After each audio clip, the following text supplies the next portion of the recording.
Halo, Assalamualaikum warahmatullahi wabarakatuh, teman-teman semua. Di video ini akan saya tunjukkan kepada Anda semua bagaimana caranya untuk menggunakan auto finance bookkeeping ya.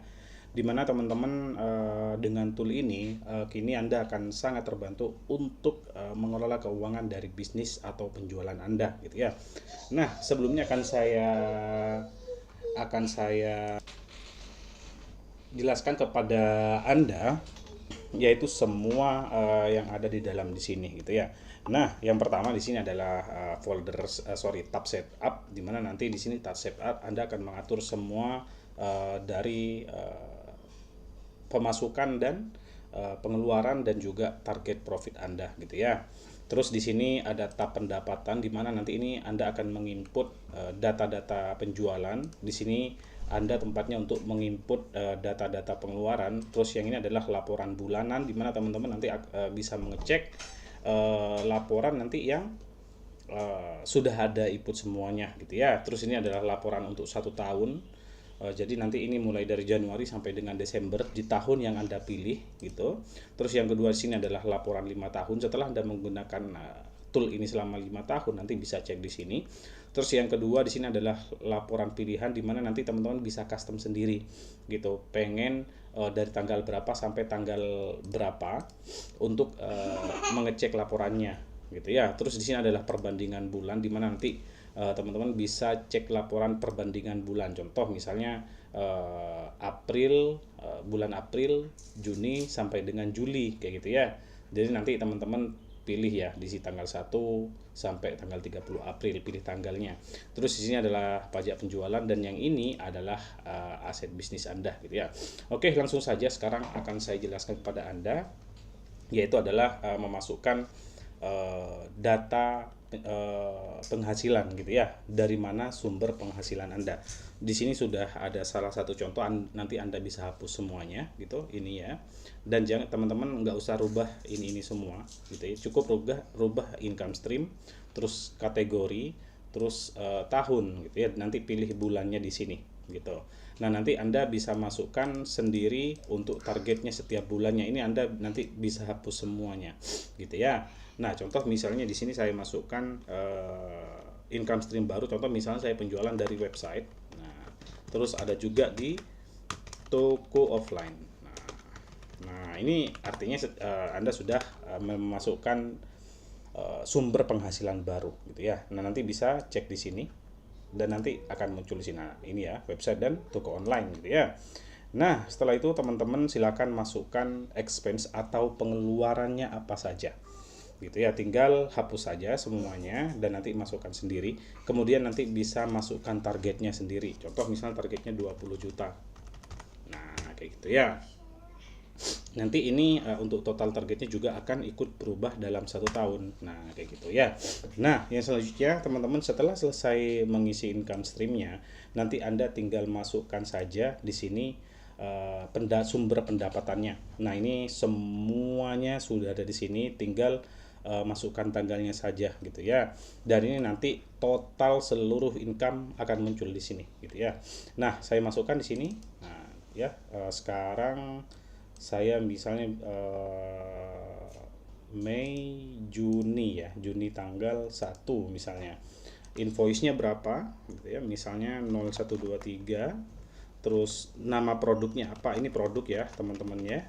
Terus penjualannya di mana. Nah, misalnya tadi di website berapa nominalnya misalnya 200.000. Ada pajak nggak ada.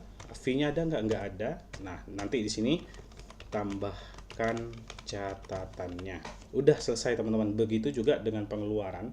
Nanti Anda bisa tambahkan pengeluaran juga di sini. Nomor ID-nya atau invoice atau apapun untuk penanda gitu ya. Misalnya 123. Ini contoh misalnya apa ya? Kurir contoh lah ya. Kurir, untuk pengeluaran kurir di sini berarti masuk di apa ya, pengiriman. Nah, berapa misalnya 20.000. Nah, ada pajak nggak ada misalnya, nggak ada. Ini nol nol. Udah tambahkan catatan di sini ya, kan catatan. Nah, ini udah selesai ya teman-teman ya. Jadi nanti teman-teman bisa cek laporan bulanannya di sini, gitu ya. Teman-teman nggak perlu khawatir, nggak perlu bingung setiap pengeluaran di sini. Anda nggak perlu setting setting bulan sendiri ya. Tinggal double klik saja mau Februari, Maret, April, Mei. Nah, nanti semua akan terdata rapi di sini, gitu ya.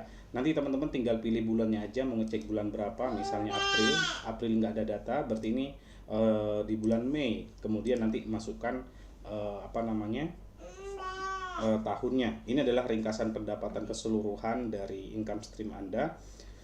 Terus ringkasan pengeluarannya ini semua ini diambil yang terbesar ya teman-teman ya, dan ini adalah pendapatan dan pengeluarannya gitu. Nah, ini rinciannya setiap omset yang sudah masuk. Terus yang di sini itu adalah pengeluarannya gitu ya. Nah, ini nominal untuk mencapai target. Nah, ini adalah rincian pengeluarannya ya teman-temannya, dan ini adalah total pendapatan dan total pengeluaran, semuanya ada di sini, dan Anda sudah bisa mengelola untuk data Anda gitu ya. Nah, ini adalah laporan tahunan, ini sama saja, cuma bedanya ini khusus selama 1 tahun mulai dari Januari sampai dengan Desember, semua nominal pendapatan, pengeluaran, profit, marginnya berapa. Nah, nanti akan muncul di sini ya. Nah, yang selanjutnya teman-teman, ini adalah laporan 5 tahun sama gitu ya. Kalau yang laporan tahunannya itu dari bisa dipilih, misalnya 2023 tinggal enter saja. Nah, berarti masih nggak ada, berarti ini adanya di 2024 karena ini tahunan. Nah, ini pun juga sama fungsinya seperti yang tahunan, cuma ini langsung selama 5 tahun. Nah, ini 2024, 2025, 26, 27, 28. Anda tinggal pilih tahunnya saja. Nah, ini berubah ya. Ini yang muncul itu di 2024 untuk omsetnya. Nah, ini 2023 masih kosong. Nah, kayak gini ya.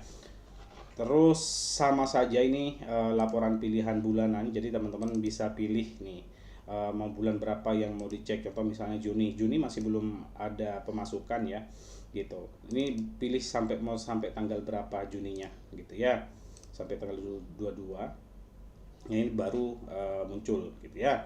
Juni tadi sudah ditambahkan di bagian pendapatan di sini di tanggal 1 Juni, berarti dia masuk gitu ya.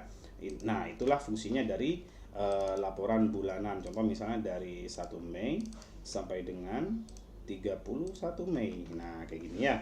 Perbandingan bulan berarti nanti teman-teman tinggal pilih saja gitu ya.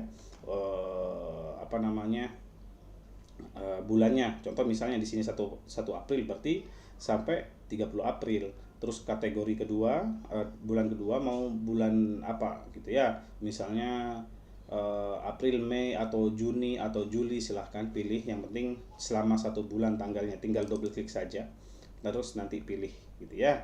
Nah, nanti akan keluar di sini teman-teman perbandingannya, perbandingan pendapatan dan juga pengeluaran. Contoh misalnya di 1 April sampai ini 1 April, 1 Juni di sini, terus di sini 1 Juli berapa, dan juga ini pengeluarannya, dan ini adalah datanya. Nah, gitu ya. Ini adalah pajak penjualan. Ini 1.365 sudah ada di sini tadi ya. Pajak penjualan, dan ini adalah aset bisnis. Kalau misalnya teman-teman punya aset bisnis, berarti tinggal masukkan di sini. Oke teman-teman, ini sangat mudah ya. Jadi kalau misalnya nanti ada pertanyaan dan lain sebagainya terkait dengan penggunanya, silahkan langsung chat admin. Sekian dari saya, terima kasih banyak. Wassalamualaikum warahmatullahi wabarakatuh.